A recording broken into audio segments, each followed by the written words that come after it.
Praise the Lord. Shalom అందరికీ. Christmas stories part 1 చూస్తున్న మిమ్మల్ని అందరినీ దేవుడు బహుగా ఆశీర్వదించును గాక, గొప్పగా దీవించును గాక.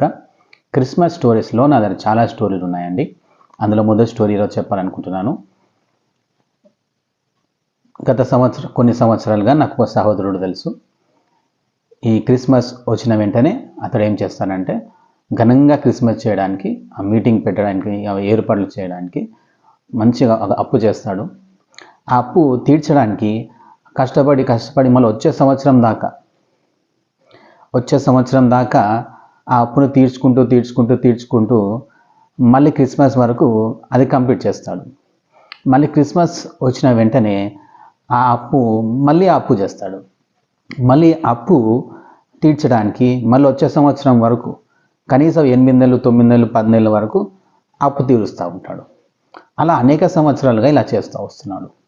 అయితే దేవుని వాక్యం ఇలా సెలవిస్తుంది. రోమాపత్రిక 12వ అధ్యాయంలో 3వ వచనంలో, తన్ను తాను ఎంచుకొన తగిన దానికంటే ఎక్కువగా ఎంచుకొనక, అంటే తన వల్ల ఎంత అవుతుందో అంత కాకుండా నేను లోకానికి ఏదో చూపించుకోవాలని ఇలాంటి పనులు చాలామంది చేస్తూ ఉంటారు.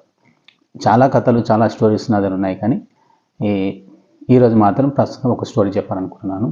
సో మీరు అప్పు చేసి మరి దేవుని మహిమపరచాల్సిన అవసరం దేవునికి లేదు. హల్లెలూయా.